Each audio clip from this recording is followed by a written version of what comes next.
च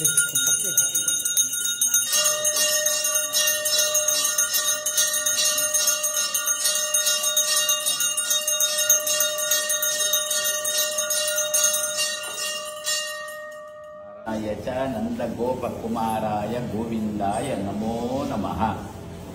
अभ्रमं भङ्गरहितम् अजडं विमलं सदानन्दतीर्थम् अतुलं भजे तापत्रयापहम्।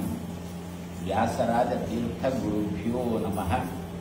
राघवेन्द्रतीर्थगुरुभ्यो नमः।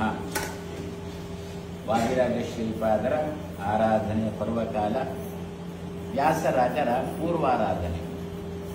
ಅವರು ಅಷ್ಟು ಅನ್ಯೋನ್ಯವಾಗಿ ಇದ್ದವರು, ವಾದಿರಾಜರು ಮತ್ತು ವ್ಯಾಸರಾಜರು. ಆವಾಗ ಇರಲಿಲ್ಲ ಏನು ಅಂತ, ಘಟ್ಟದ ಮೇಲೆ ಘಟ್ಟದ ಕೆಳಗೆ ಅಂತ ಆವಾಗ ಇರಲಿಲ್ಲ.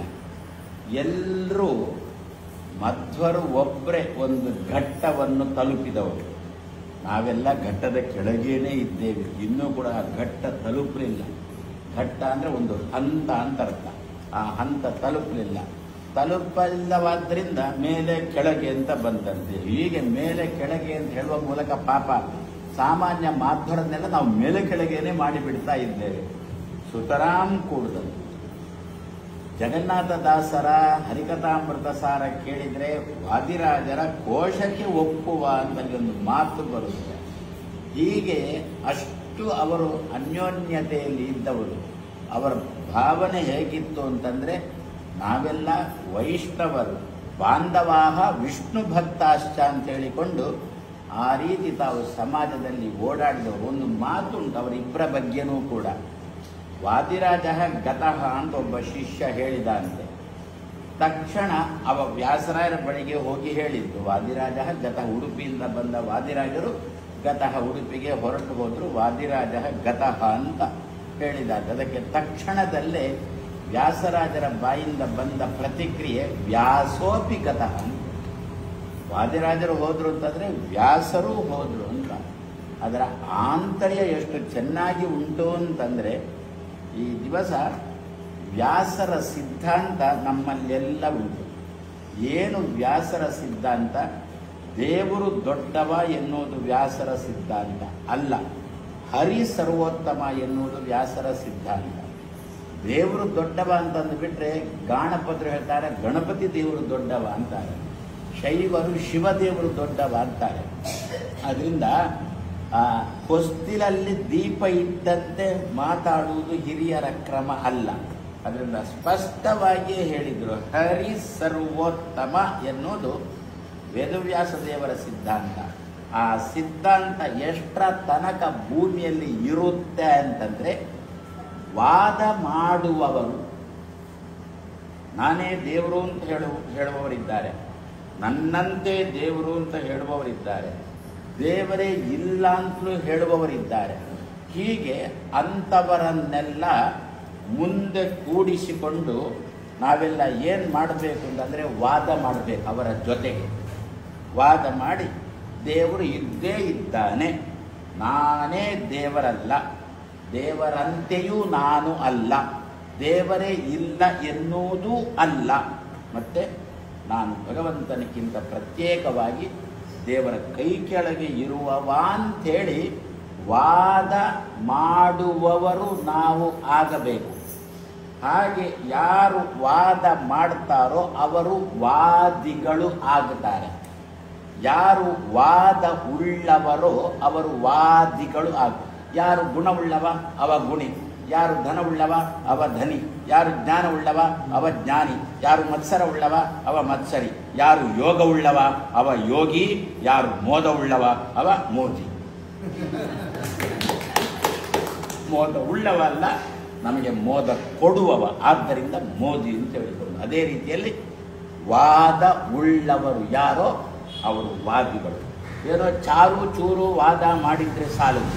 ಈಗಿನ ಕಾಲದಲ್ಲಿ ಕನ್ಯಾಕುಮಾರಿಯಿಂದ ಕಾಶ್ಮೀರ ತನಕ ಒಂದೇ ರೀತಿಯಾಗಿರತಕ್ಕಂಥದ್ದು. ಏನು ಅಂತಂದ್ಬಿಟ್ರೆ ನಾನೇ ದೇವರು ನಾನೇ ದೇವರು ಅಂತ ಹೇಳತಕ್ಕಂಥವರ ಉಪನ್ಯಾಸಗಳು ಈಗಂತೂ ಭಾರಿ ಭಾರಿ ನಡೀತಾ ಇದೆ.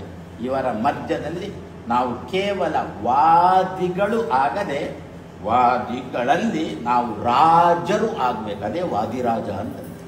ಬರೇ ಸುಮ್ಮನೆ ಏನು ಜಜುಬಿ ಚಾರು ಚೂರು ಹೇಳಿಕೊಂಡಿದ್ರೆ ಸಾಲದು. ಅವರು ಎದುರಿಗೆ ಕೂತವರು ಇನ್ನು ಮುಂದೆ ನಿಮ್ಮ ಮಾಧ್ವರ ತಂಟೆಗೆ ಬರೋಲ್ಲ ಅಂತ ಹೇಳುವ ರೀತಿಯಲ್ಲಿ ನಾವು ವಾದ ಮಾಡುವವರಾಗ್ತೇವೆ. ಹಾಗೆ ಮಾಡಿದಾಗ ನಾವು ಒಳ್ಳೆ ರೀತಿಯಲ್ಲಿ ರಾಜಿಸ್ತೇವೆ, ವಿರಾಜಿಸುತ್ತಾ ಶೋಭಿಸ್ತೇವೆ, ವಾದಿ ರಾಜರು ಆಗುತ್ತೇವೆ. ಯಾವಾಗ ನಮ್ಮಲ್ಲಿ ಅಂತಹ ವಾದ ಮಾಡುವ ತಾಕತ್ತಿಲ್ಲವೋ, ವಾದ ಮಾಡುವ ಮೂಲಕ ದೇವರನ್ನು ಸಮಾಜದಲ್ಲಿ ರಾಜಿಸುವಂತೆ ಮಾಡುವ ತಾಕತ್ತು ನಮ್ಮಲ್ಲಿಲ್ಲವೋ, ಯಾವಾಗ ವಾದಿ ರಾಜರಾದ ನಾವು ಹೋಗುತ್ತೇವೋ ಅವಾಗ ವೇದವ್ಯಾಸದೇವರು ಹೊರಟೇ ಬಿಡ್ತಾರೆ. ವ್ಯಾಸ ಸಿದ್ಧಾಂತ ಭೂಮಿಯಲ್ಲಿ ಇರುವುದಿಲ್ಲ. ಇದನ್ನು ಆವಾಗಲೇ ವ್ಯಾಸರಾಜರು ಹೇಳಿಕೊಟ್ಟಿದ್ದಾರೆ. ಯಾವಾಗ ವಾದಿರಾಜರು ಹೋಗ್ತಾರೋ ಆವಾಗ ವ್ಯಾಸನೂ ಕೂಡ, ಅಂದರೆ ವ್ಯಾಸ ಸಿದ್ಧಾಂತನೂ ಕೂಡ ಹೋಗುತ್ತೆ. ಅಂತಹ ವಾತಾವರಣ ನಮ್ಮಲ್ಲಿ ಬರಬಾರದು. ಹಚ್ಚ ಹಸುರಾಗಿ ಆಚಾರ್ಯ ಮಧ್ವರ ಸಿದ್ಧಾಂತವನ್ನು ಸಮಾಜಕ್ಕೆ ಕೊಡುವ ವಿಷಯದಲ್ಲಿ ಟೀಕಾರಾಯರು, ಶ್ರೀಪಾದರಾಜರು, ವ್ಯಾಸರಾಜರು, ವಾದಿರಾಜರು, ರಾಯರಂತೂ ಬಹಳ ಬಹಳ ಎಲ್ಲ ದಾರಿ ತಪ್ಪಿದ ನಮ್ಮನ್ನೆಲ್ಲ ಸರಿ ದಾರಿಗೆ ತರುವ ಕೆಲಸವನ್ನು ರಾಘವೇಂದ್ರ ಸ್ವಾಮಿಗಳು ಅಷ್ಟೂ ಚೆನ್ನಾಗಿ ಮಾಡಿಕೊಂಡಿದ್ದಾರೆ. ಇಂತಹ ವ್ಯಾಸರಾಜರ, ವಾದಿರಾಜರ ಆರಾಧನೆಯ ಪರ್ವಕಾಲದಲ್ಲಿ ಏನೋ ಆ ಕೃಷ್ಣದೇವರಾಯನಿಗೆ ಬಂದಿರತಕ್ಕಂಥ ಒಂದು ಭಾರೀ ದೊಡ್ಡ ದುರಂತ, ಅದನ್ನು ಪರಿಹಾರ ಮಾಡಿದವರು ವ್ಯಾಸರಾಜರು. ಸದ್ಯಗ ನಮ್ಮ ದೇಶಕ್ಕೂ ಕೂಡ ಅಂತಹ ಒಂದು ಪಂಚ ರೀತಿಯ ದುರಂತಗಳು ಕಾದಿಟ್ಟಿದೆ. ಆ ಪಂಚ ದುರಂತಗಳ ಹೆಸರು ಏನು ಅಂತಂದರೆ INDIA. ಪಂಚ ದುರಂತಗಳ ಹೆಸರು. ಈ ಪಂಚ ದುರಂತಗಳಿಂದಾಗಿ ನಮ್ಮ ದೇಶಕ್ಕೇನೆ ಅನಿಷ್ಟ ಕಾದಿದೆ. ಇಂತಹ ಸಂದರ್ಭದಲ್ಲಿ ವ್ಯಾಸರಾಜರಿಗೆ ನಾವೆಲ್ಲ ಪ್ರಾರ್ಥನೆ ಮಾಡಬೇಕು. ಮತ್ತೊಮ್ಮೆ ನೀನು ಭೂಮಿಗೆ ಇಳಿದು ಬರಬೇಕು. ವ್ಯಾಸರಾಜ ರಾಯರ ರೂಪದಲ್ಲಿ ಬಂದಿದ್ದೀರಾ, ವೃಂದಾವನದೊಳಗೆ ಪ್ರವೇಶ ಮಾಡಿ ಆಯಿತು, ಇನ್ನೊಮ್ಮೆ ನೀವು ಭೂಮಿಗೆ ಬರಬೇಕು. ಇಂತಹ ನಮ್ಮ ದೇಶಕ್ಕೆ ಆವಾಗ ರಾಜನಿಗೆ ಬಂದ ಕುಹುಯೋಗಿದನ್ನು ಈಗ ದೇಶಕ್ಕೆ ಬಂದಿರತಕ್ಕಂಥ ಅನರ್ಥವನ್ನು ನೀವು ಪರಿಹಾರ ಮಾಡಿ ನಮ್ಮ ದೇಶ ಪುನಃ ವಿಶ್ವಗುರುವಾಗಿ ಮೆರೆಯುವಂತೆ ನೀವು ಮಾಡಬೇಕು. ಅದಕ್ಕೋಸ್ಕರ ನಿಮ್ಮಲ್ಲಿ ಬೇಡಿಕೊಳ್ತೇವೆ. ನೀವೊಂದು ಮುಖವನ್ನು ತೋರಿಸಿ ಹೋದರೂ ಸಾಕು, ಮತ್ತೆ ನಮ್ಮ ದೇಶ ಚಲ್ತಾರೆ, ಚೆನ್ನಾಗಿ ಮುಂದೆ ನಡೆಯುತ್ತದೆ. ಅದಕ್ಕೋಸ್ಕರನೇ ಅವರು ವ್ಯಾಸರಾಜರು ತನ್ನ ಒಂದು ಹಾಡಲ್ಲಿ ಉಡುಪಿಗೆ ಬಂದರೂ ಕಾಣುತ್ತೆ, ಉಡುಪಿಗೆ ಬಂದಾಗ ಪ್ರಾಯಶಃ ಹೊರಗಿನಿಂದ ಇದ್ದರೂ ಕಾಣುತ್ತೆ. ಆದ್ದರಿಂದ ಅವರು ಕೃಷ್ಣನಲ್ಲಿ ಬೇಡಿಕೊಂಡದ್ದು, ಕೃಷ್ಣ ನೀ ಬೇಗ ನಾವೆಲ್ಲ ಕ್ರಮ ಹೇಗೆ ಅಂದರೆ ನಾವೆಲ್ಲ ಕೃಷ್ಣ ಇದ್ದಲ್ಲಿಗೆ ಹೋಗ್ತೀವಿ.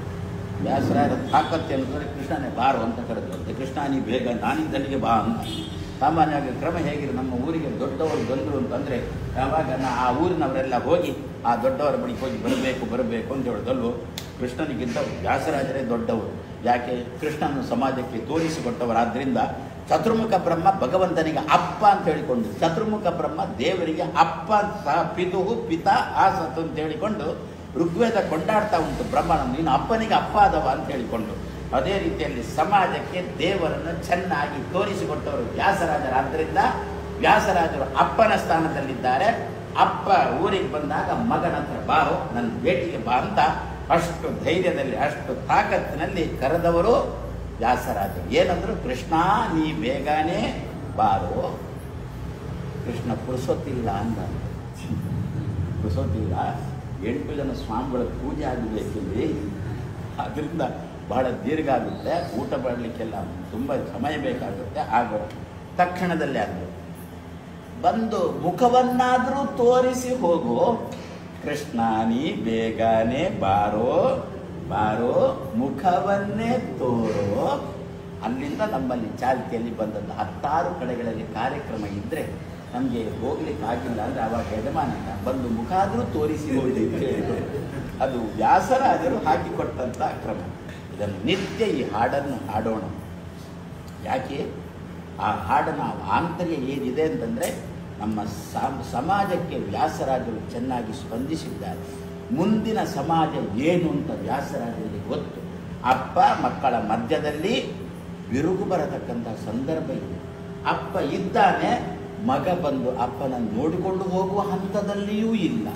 ಆವಾಗ ಈ ಹಾಡು ಔಷಧಿಯಂತೆ ನಮಗೆ ಕೆಲಸಕ್ಕೆ ಬರುತ್ತೆ. ಕೃಷ್ಣ ನೀ ಬೇಗನೆ ಬಾರೋ ಅಂತ ಈ ಹಾಡನ್ನು ಅಪ್ಪ ಹೇಳಿಕೊಂಡಿರಲಿ, ಆವಾಗ ಮಗ ಬಂದು ಅಪ್ಪನ ಮುಖ ನೋಡಿಕೊಂಡು ಹೋಗುವಷ್ಟು ನಮ್ಮ ಸಂಸ್ಕೃತಿ ಬೆಳೀಲಿಕ್ಕೆ ವ್ಯಾಸರಾಜರು ಕೊಟ್ಟಿರತಕ್ಕಂಥ ಈ ಹಾಡು ಸಾರ್ಥಕ ಆಗುತ್ತೆ. ಆದ್ದರಿಂದ ನಮಗೆ ಸಂಸ್ಕೃತ ಬರುವುದಿಲ್ಲ ಅಂತ ವ್ಯಾಸರಿಗೆ ಗೊತ್ತು. ಸಂಸ್ಕೃತಿ ಉಂಟು, ಸಂಸ್ಕೃತ ಬರೋಲ್ಲ ಅಂತ ವ್ಯಾಸರಾಜರಿಗೆ. ಅದಕ್ಕೋಸ್ಕರ ಶಾಸ್ತ್ರದ ಮಾತನ್ನು ಕನ್ನಡೀಕರಿಸಿದರು ವ್ಯಾಸರಾಜರು. ಈ ಹಾಡನ್ನು ಪ್ರತಿ ದಿವಸ ನಾವು ಹಾಡೋಣ.